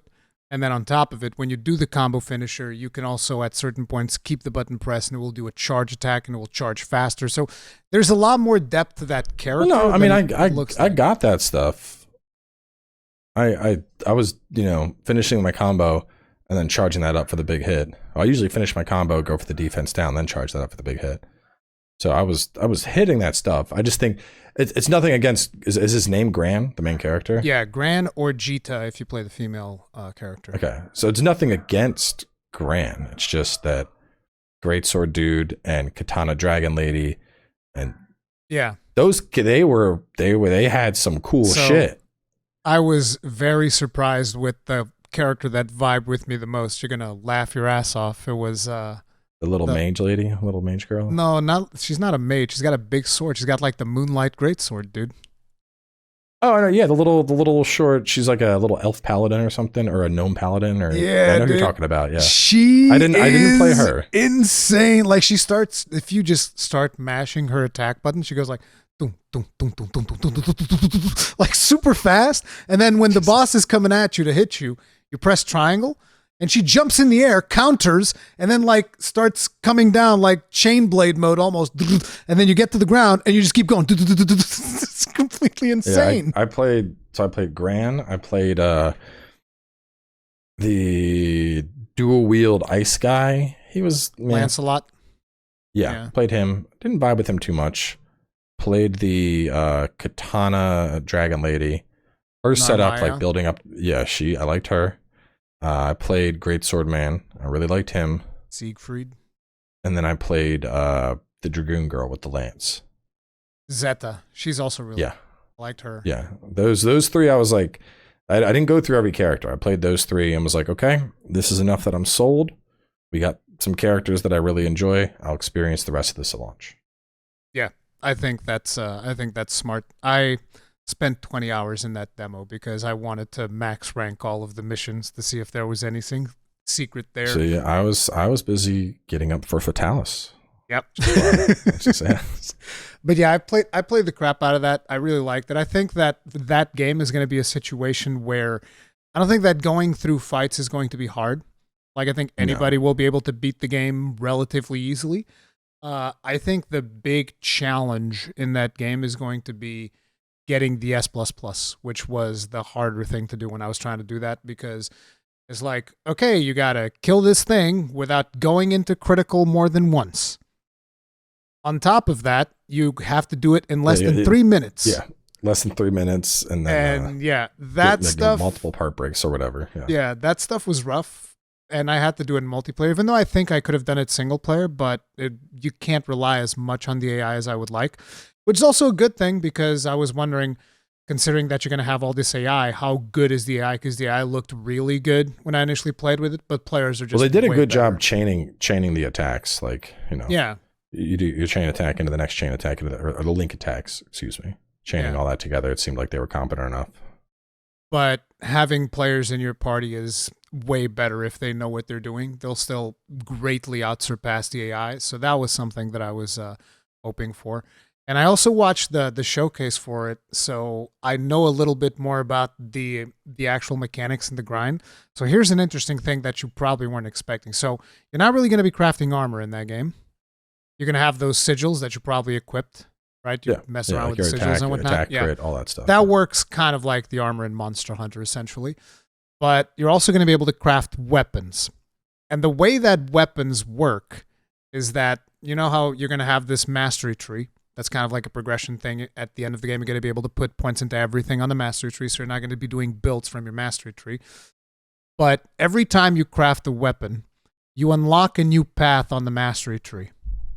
And then as you upgrade that weapon all the way, it unlocks new nodes in the mastery tree, which are available even when you're not using that weapon. So if there's a character that you really like, you're going to want to craft all the weapons, upgrade all the weapons, because all of them are going to give you passive bonuses for your character. Yeah, that's a big ask. I'm planning on playing it. I think I'll probably get through the main story and then maybe stream a little bit here and there. But yeah, because I got that, and then Banisher's New Eden also comes out. So yeah, that's coming out in the 13th of February, I think. Yeah, something like that. So I don't think Granblue will be done by then, so I might stream Banishers, because I was planning on recording Banishers. What about Helldivers? That would be a stream if I play a game. That's like a mess around with buddies type game, not but yeah, because Banishers looks, very, very narrative, Plague Tale Innocence team. So I think that would make for a good series, but I don't want to do like Granblue for 2 weeks and then be like, okay, it's done, on to this. Yeah, but at the same time, I need whatever I play, shit needs to be wrapped up for Rebirth. So and then that needs to be wrapped up for Dragon's Dogma. So February is going to be a rough month. Yeah, it's the start. It's February and March, dude. It's going to be insane. But then I feel like after that, like after we clear Dragon's Dogma, we get a quiet period for a little bit. It's we get a quiet period. Yeah. Well, there's a Metroidvania. Zao comes out, I believe, April. I think the Moon Studios game goes early access around then too. I'm gonna check that out for sure. Oh, that action RPG. Yeah, that looks cool. Yeah, we'll see how that pans out. But yeah, busy time. So you did get convinced by Granblue Fantasy, as I predict. So. Yeah. It didn't. I don't think I got sucked in the way you did, but I enjoyed it enough that I'm like, all right, I think I can. I'm gonna give this a fair shot. I think I'll have fun with this, as long as I'm not stuck playing Gran for like 15 hours. I'll enjoy it. No, I don't think that's going to be the case. I think they're going to let you swap characters fairly early on. But yeah. So I wanted to tackle two a little bit more controversial topics. Well, not really super controversial, but some stuff that has been happening in terms of like gaming news this week. Ubisoft, man, comes out and says... Oh, God, heard this. Get ready to not own your games. You guys need to just not be comfortable with owning your games. Or you need to get comfortable about not owning your games, I believe is what was said. How do you feel about that? I think it's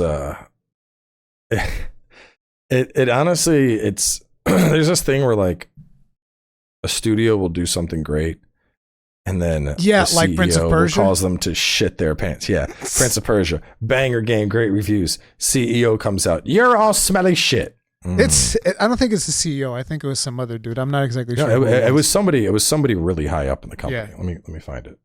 Yeah, but it's just, to me, it's just one of those situations where I'm happy that he said it, because that way people will kind of wake up and be like, oh crap, this is what they're trying to do? Like, what the fuck, bro? I don't want this. I'm not signing any of this. This is insane.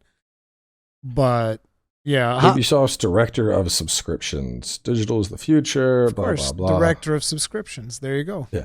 See, my thing is, I've like, I don't know, maybe it's because of the volume that I play games at, but generally, unless it's, an Elden Ring, I'm going to play it, I'm going to beat it, I'm going to move on. Like, I had a lot of fun with Prince of Persia. It's unlikely I'll revisit it again anytime soon. Like, the Return to World, that's the first time I've played World and Iceborne in probably 4 years. But generally, I very rarely revisit games. So, like, the idea of some, rich C-suite fuck telling me, be comfortable with not owning your games. Like, on one hand, I think there's an initial response of like, yo, fuck you, guy. Like, I paid for it, I'm going to own it. And then there's the realist in me that's like, I don't give a fuck. I've beat your game. I'm done with it anyway. Yeah, I don't feel that way, because like I do like replaying games, and I'm big into like physical media. Well, I was. I don't feel like I'm as big into physical media anymore, because nowadays everything gets patched anyway, and the version of the game that you end up with, even if you buy physical, is just like piece of trash most of the time anyway. So it's something that is kind of like whittled away from me, but I do not like consuming video games like Netflix. Like Netflix, I'll watch them show and whatever, and then I'll never watch it again, and I won't care or whatever. But even Netflix, a lot of times I will rewatch things. So I like rewatching, and I like replaying a lot of games. So I don't like this idea at all. Like, even though I acknowledge that, for instance, services like Game Pass, I think is extreme value to consumer, because hey, there's hundreds of games. You're paying like 15 bones a month. It's not really. It's a good value, but it's not something that I want. I want to have the game there, and I want to play whenever I feel like it. I don't want to be limited to whenever the game exits the service, and then, I can't play this game anymore. Yes, I think me in college would have been on that side of like, no, this is my physical disc. I'm going to play this whenever I want. Like, I still have a CD case holder with like hundreds of Xbox 360 games sitting in there. But like these days, and I think part of this is just being a YouTuber. It's like I go through so many fucking games being a Let's Play focused channel. Like, even if I wanted to, I usually don't have the time to revisit games. So it's usually play the game. I try to enjoy every aspect of it that I can. And then I'm like, that was good. And, it's like closing the chapter on a good book. Like, I'm just not, some people might want to reread it. I'm not. I got to move on to the next one. Yeah. I don't like the way that it's being framed. And, I think it's a good thing. I think they're talking about. And I haven't read the article either, to be fair. So I don't know how much of that was like, whether the article was clickbaity and he was more saying, the future is going to be digital. Because the article makes it sound like the guy basically came out and was like, hey, fuck you, you don't get to keep games. Which that's the impression I got from the article. But maybe it was like, as things are shifting into a more digital landscape, physical media is going to be decreasing, and therefore direct ownership is going to be lessening. But I don't know. Because I ain't got time to read it. I don't have time to engage with that shit. But but I just don't like the idea at all. It just upsets me even thinking about. Don't worry, Ruri. That's where Web3 comes in. You're going to have direct ownership of your. You're going to have direct ownership and investment in your. Yeah. I want the Ubisoft made that amazing NFT thing for their very successful Ghost Recon. What was it? You're going to be able to. You'll be able to take your Safi Jiva star straight from Monster Hunter World and use it as a power core in Capcom's new space exploration game. Yeah. And then I can shoot a rocket up my ass. It'll be great. Chuck full of NFTs. The rocket dildo. I think that the favorite, my not to go down this rabbit hole too much, but there's like an NFT joke, and it's like it's like an NFT is what is it? How does it go? Someone's like, explain NFTs to me, and it's like your wife's out there getting banged by a bunch of guys, but you have the marriage certificate. That's the equivalent of the NFT. Like, exactly. That is pretty much the way that it goes. So if you're into that, NFTs are just for you. There you go. So another one, this one is actually fairly recent. I think it was earlier this morning that I saw this, at least on Twitter. Infinite Wealth, New Game Plus, is going to be locked behind a paywall. I've heard about that. That seems fucked. The previous one apparently also had it, and apparently people didn't really give it too much of a stink. I wasn't aware because I haven't been into this franchise. Because I'm not going to get through that game. But it seems shitty to me to lock. Like, it's one thing. Oh, the deluxe edition gets this goofy skin and some cosmetics. Whatever. I don't give a fuck about that. But locking significant replayability, that seems shitty. At the same time, I'm the type of person that would play that game once and beat it and move on and not touch it again. And I think the people that would go all the way through Infinite Wealth and then do it again, like, that's like a fucking 100 hours of your life right there. Yep. They're probably the people that are going to get the deluxe edition anyway. But there's also a bonus dungeon from what I've seen in the graphic. So there's also like additional content that you're not getting if you don't get the deluxe. Well, I mean, even to fucking Dragon Quest Monsters. There wasn't New Game Plus, but if you got the deluxe edition, you got access to some stuff that made a significant difference in your journey. You got a bunch of extra bonus dungeons. You had this little mimic chest that you could get items from every day. And then you had this thing called the Mole Hole, where you could jump back in and recatch monsters that you had previously fused or caught, which was insane because let's say I go through multiple hours of fusion to make a fusion exclusive monster that typically you're going to spend 5 or 6 hours to get. I could just go back into the mole hole and catch a second one. So people that had the mole hole, I mean, given the PvP scene for that game is iffy, we'll say. But the people that had the mole hole immediately had a significant advantage on ramping up teams and fusion and all that. I'm just kind of sad to see Japanese games embracing this as much because we've seen this in Western games like every other day, but I feel like it hasn't been as strong, particularly in well-renowned franchises like I believe the Yakuza franchise, which is what this is from. I believe that's very well regarded by the community. At least a bunch of people were telling me they wanted me to play this as well. But, I don't really have the time for it, so I'm probably not going to be able to do that. But it's a very concerning trend, seeing significant chunks of content getting locked behind the, just buy the Mega Deluxe Edition. Like, sometimes I am, sometimes I'm not, but I don't like content being locked behind the Mega Deluxe Edition. If it's like one mission, whatever, I don't give a shit. Yeah. It's skins, I don't give a shit. Like New Game Plus, it's a massive functionality. That's big. Yeah, and that's not something I would. And I mean, I'm not even going to get through that game if I get it. I know I'm not. I'd end up streaming it once or twice, and then probably never touching it again, just because those games are mega heavy dialogue. It's like a movie night on stream trying to play it. But that still feels like it's like telling the fans of that franchise, oh well, if you really want to enjoy it, make sure you buy the big edition. Yeah.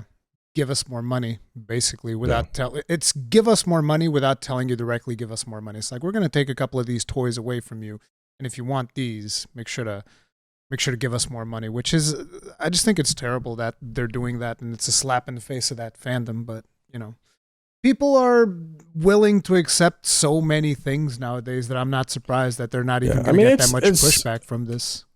It's weird because there should be pushback. At the same time, there's also, you could make the argument that inflation hasn't affected gaming the way it has everything else.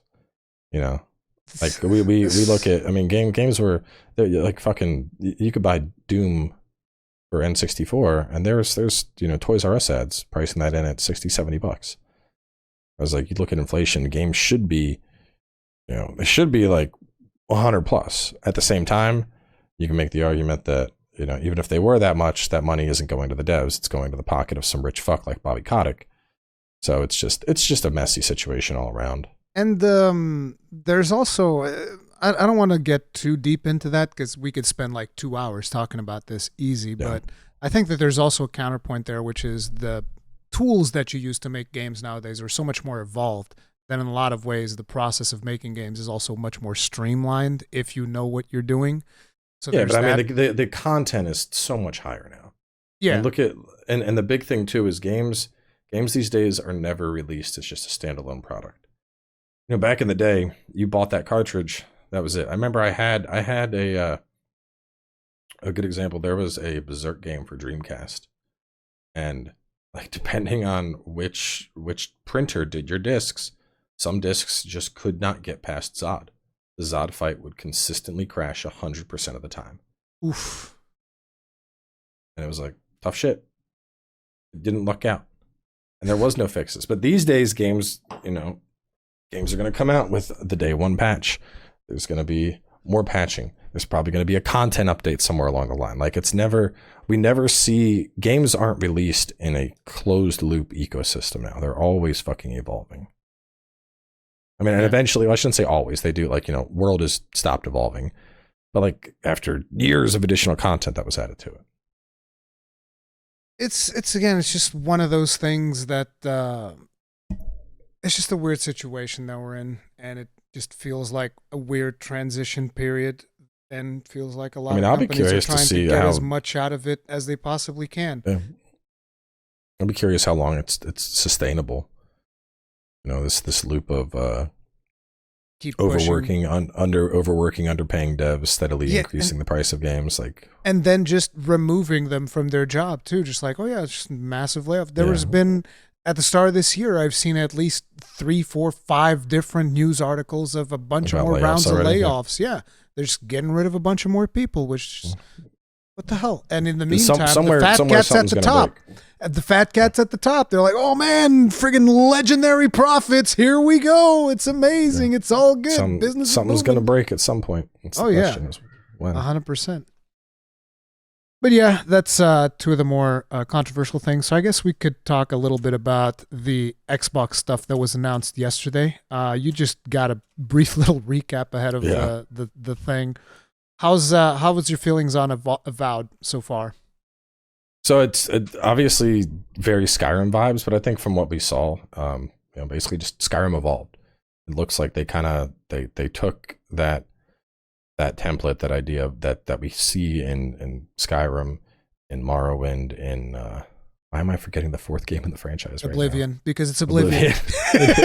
You obliviated yourself. I obliviated it, but they're very much taking that formula, but innovating on it, like the idea of the dual wielding different things, mix and match your weapons. I'd like the idea of like, hey, you can freeze this, but then follow up and shatter it. So synergies between different stuff.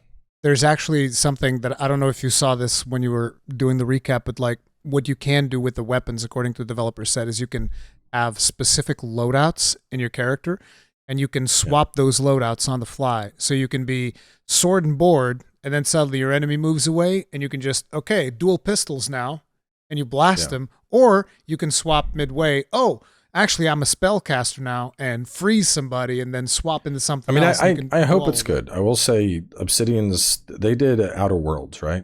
Outer Worlds, yeah, I loved Outer Worlds. See, I personally did not vibe with Outer Worlds at all. I played it for a few hours, ended up dropping it. At the same time, I'm a fantasy player, so Avowed looks way more up my alley than Outer Worlds or Fallout or Starfield. All that shit is the same. You have guns, you have different guns, you have these guns. Like, no, give me swords and magic, man. I want fuck. One of the things that I really liked is that when they have this ability for melee where your character does a charge, from what I could tell, he kind of zooms in onto the monster, and if you have a shield, it'll even like shield bash it. And I was like, yes, this I want. A shield, sword and board was actually one of my favorite play styles in Skyrim, because you could do some. I'm surprised because you could do some fun shit shield bashing in Skyrim. I don't know about that.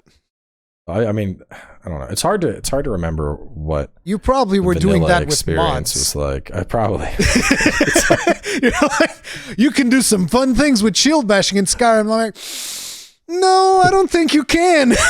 I remember parrying weapons and then bashing somebody to take their stamina down and then doing follow-up attacks. That's my Skyrim memory. That sounds to me like some modding stuff happening there, because I remember trying to do stuff in Skyrim and I was like, oh, I just hit the left mouse button. This is great combat.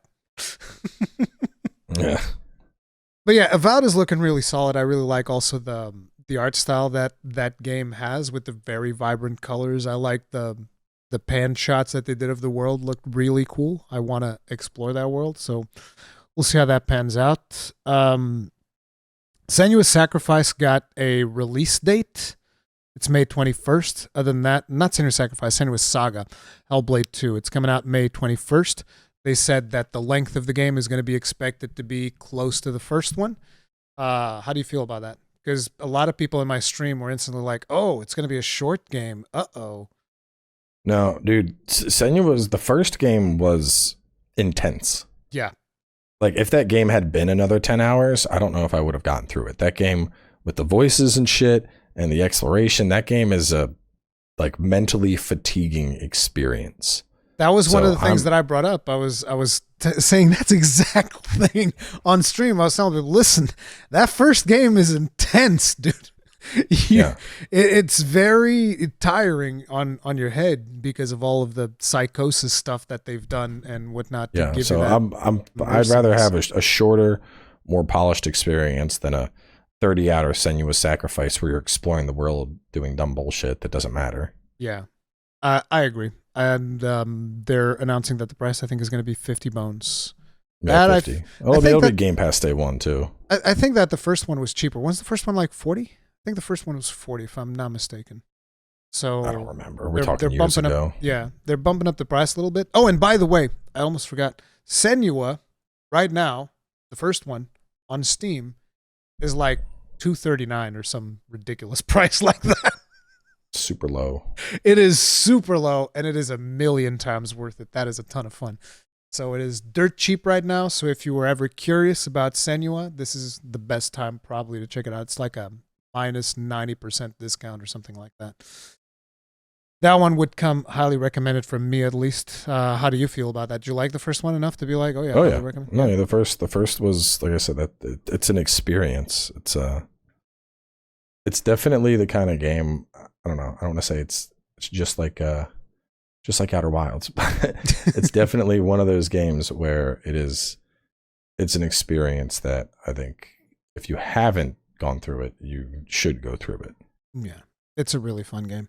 So one of the surprise announcements, this was not like planned in the official program, was that Square Enix popped up and they showed Visions of Mana. How are you with the Mana games? Have you played them in the past? Because I know you've played. I haven't played any of them. The newly announced Mana game Visions of does Mana? Look. Yeah, it looks interesting. I'm going to give it a fair shot, but I'm not familiar with that franchise like I am with Tales or Final Fantasy. So the first one that I played was Trials. Trials of Mana came out.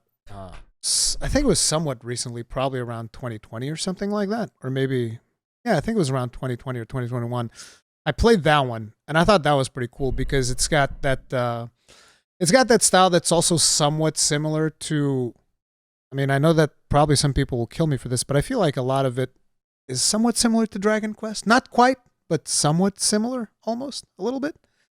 But one of the things that I really like about it is how cozy everything feels. Like when you walk into a town, you see the little houses and stuff. It's got a very cozy vibe to it, the art style that they go for in those games. So I like that. I thought it was cool. I like the gameplay, and I played Trials of Mana all the way, and I had a blast with it. So I'm definitely down to play whatever Visions of Mana is coming out in summer. But the big deal was that this is the first Mana coming to Xbox.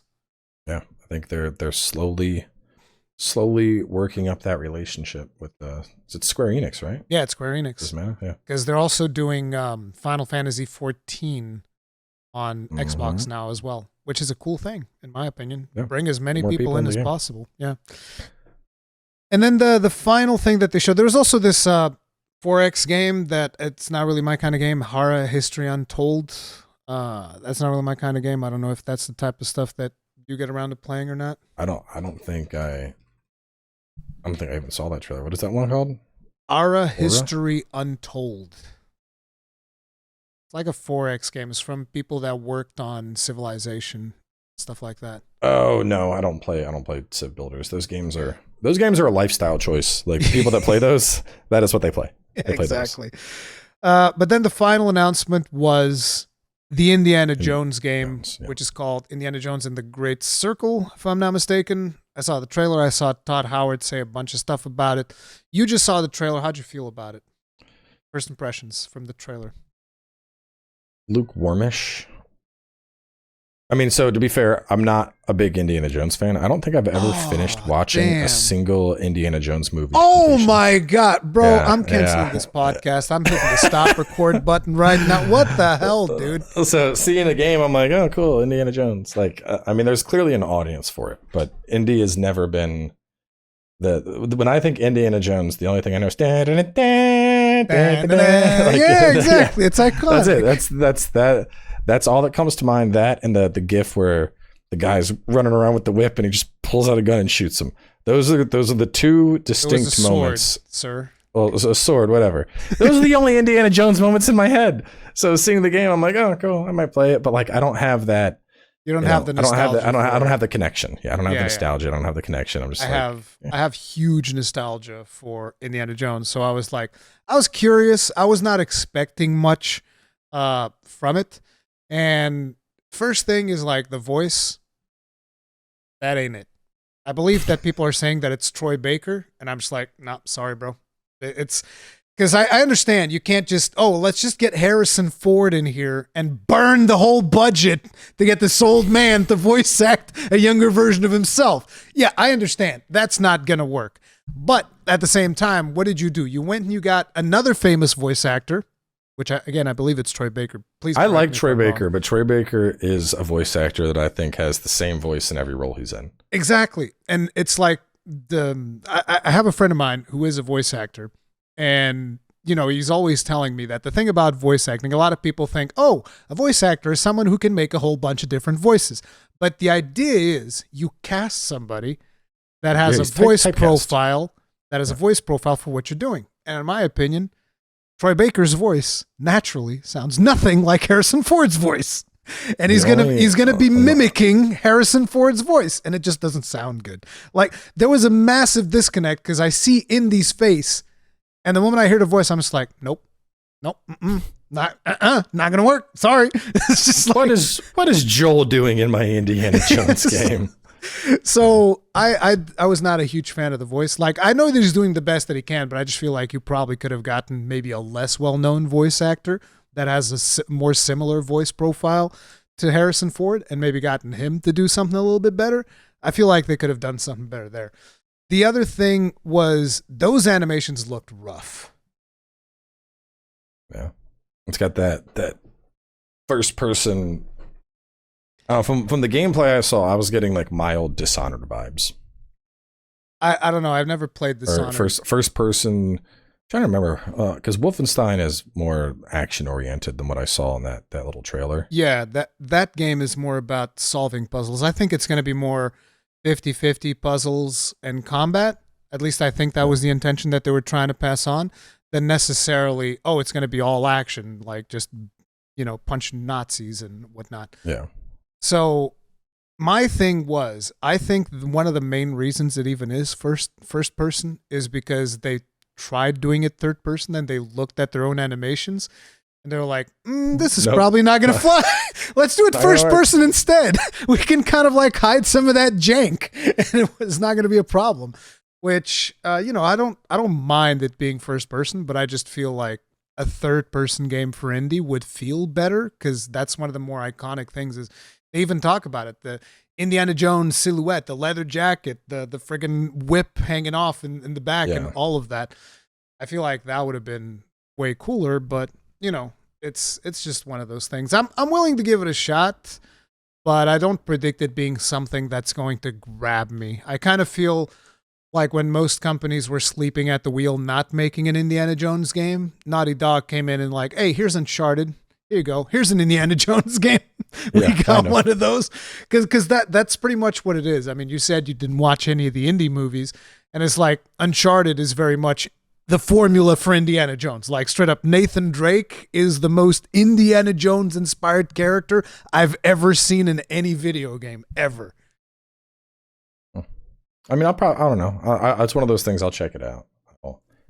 So the nice thing is, since I don't have the nostalgia, I get to go in with no expectations. Yeah. So if it's bad, my feelings aren't hurt, and if it's good, then hey, it's a good game I get to enjoy.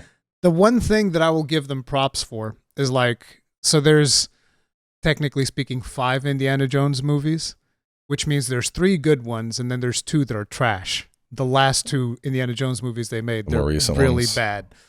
And so the interesting thing was, when the start of the conversation that they were having, they were like, oh, we love watching the Indiana Jones films. And then they bring out the logos of the Indiana Jones films. It's like, oh, Indiana Jones and the Raiders of the Lost Ark, Indiana Jones and the Great Crusade, Indiana Jones and the Temple of Doom. And then it stops.